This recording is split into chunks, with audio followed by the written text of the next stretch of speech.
So, Thomas, we haven't spoken since the election. Give me your sense of what it's like to be living in an era when Donald Trump is our president. Well, on the one hand, it's really, really depressing.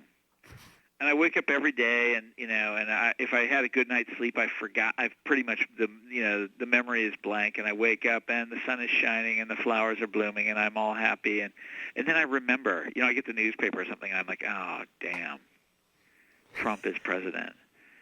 But there's this other side to it, Sam, which is weird. This is something that's only applies to me. It's a kind of vindication. I've been saying this for years, and now here it is, And I know it doesn't really help, and it doesn't, but... Well, I mean, let's talk about that because, so much of what has gone on since the election has been, for a moment, I'm talking about those of us on the left and ostensibly on the left of center. So much of what's been going on is trying to isolate why Hillary Clinton lost the election, and with the purpose, ostensibly, of going forward and making changes to the party. And there's some who argue, like, why should there be even that type of analysis? And there's multiple reasons why people who make... I'm interrupting you, buddy. They might say that's what they're doing, but they're not serious about it. No one has contacted me to ask, to talk about this. I've written, how many books have I written on this subject? They are not interested in a real critique. All they want is excuses. Blame it on the Russians. Blame it on, gerrymandering or something. Those are both true. But no, they're not interested in real accountability or introspection. If they were, yes, there should be a real soul-searching moment for the Democratic Party right now. Oh my God, yes, there should. They're not interested in that. Some of them are, but that's the dominant faction is not interested in that because it would reflect very poorly on them. Do you think it's just that it's, because there's so many different, it's very hard to sort of disaggregate all of this. But part of the reason, it seems to me, is because no one likes to concede that they were incompetent. And then there's another level to this. Because, look, yes, I think there's and let me just state this, because I know there's some people out there who get a little sensitive about this. I think there are multiple but-fors in terms of what brought about Hillary Clinton's loss. I think, the Comey letter, the data shows that's a but-for. Yep, that was bad. That was really bad. There's probably several others that range from externalities like the Comey thing to externalities like the media coverage of the email server, which speaks to whether or not essentially we had a candidate who was properly vetted. And by that, I don't mean that there was something nefarious about the emails as much as hey, maybe it doesn't make sense to have someone who has this type of baggage. It may not be fair to that candidate, but that's not necessarily the best way to put the foot forward. And then there's other things that there's other issues like, hey, there was some strategic mistakes made by the Clinton campaign. That's the thing. Is the strategic? You got to separate the strategic from the tactical. The tactical blunders. We can go down the list. There are so many of them, and the sort of terrible things that happened, like the WikiLeaks and the Comey letter. There are also things that they shot themselves in the foot. The idea of raising the premiums on Obamacare 2 weeks before the election. Now, what genius thought of that? Right. Another one, they could. It was totally in their power to avoid. Here's, Trump's main issue. Number one is trade deals. He's blaming the entire deindustrialization of America on these trade deals, and he's got Hillary on the run on this issue, and she's backpedaling. And she's trying to distance herself from NAFTA, and she's trying to distance herself from the TPP. And what does Barack Obama do? he tried to get pushes the it. PPP Right, passed exactly. through Congress. Exactly. Like, what the hell kind of play was that?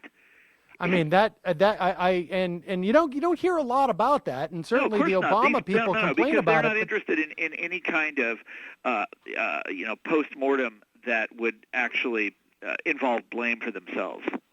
And I would add, in terms of strategic stuff, I mean, I think the idea of going for suburban Republicans didn't work out so well. Yeah, but what I mean by strategic is the broad sweep of things, the slow, the gradual but definite movement of working class voters away from the Democrats and toward the Republicans, which I wrote about. Remember this, Sam? Yes. 2004. Yes. What's the matter with Kansas? It was called. This was the big warning, and they blew it off. They decided that it wasn't really happening and that they didn't have to worry about it. And we are all living in Kansas now, and that's what I mean. And Trump, by the way, Trump seems to me to be kind of an ignoramus. You listen to his speeches; he seems like a complete doof. But the guy had to have something on the ball to figure this out. That's how you beat these guys, and he beat the most well-connected political machine, best-funded political machine in the world. Well, two of them. He beat the Bushes and the Clintons.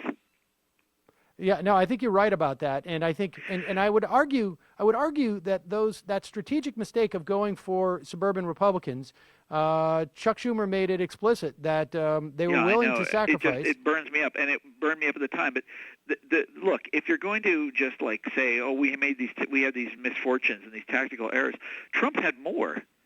I mean, just think of the explosions. The dumb things he did, a series of them. And there are things that, like you watch an old Frank Capra movie, just one of them would be enough to kill an ordinary politician's career. He had 4 or 5 of them in the course of the campaign. These incredible blunders.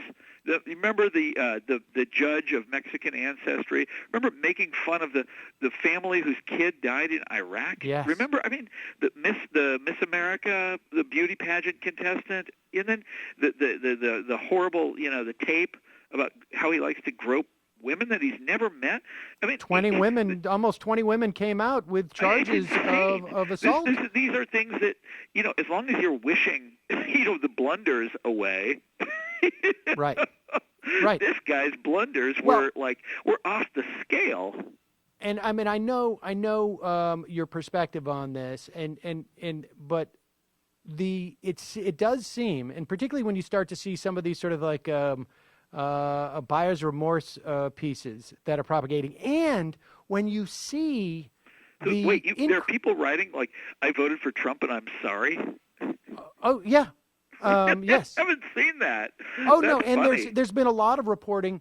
There's been that ilk of writing, but there's also been a lot of reporting, both on television and newsprint, of Trump voters who are shocked that he is engaging in cutting Medicaid.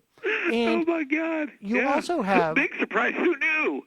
Well, I mean, but I think there's a point here because. Look, what's happened at this point is that you see Obamacare, its approval has gone up significantly, even just since the election, and so there was clearly a problem of messaging. Now, I think there's a perfectly valid argument that the media was just piling on with emails and whatnot, but I think there's also an argument that Donald Trump was not tied to Paul Ryan. This is where my ballywick, and made to either accept Paul Ryan's agenda or fight with Paul Ryan about it during the election. Yeah. But nevertheless, I mean, all that aside, let's leave this for a moment. I want to take a break. When we come back, I want to talk about this piece you've written about in terms of the resistance movement, because this is something that I had anticipated would happen in the event that Donald Trump got elected, that it wouldn't be the left that would be necessarily ascendant. It would be the center left that would be. We got to take a break. We'll be right back with Thomas Frank after this. I'm Sam Seder. This is Ring of Fire Radio.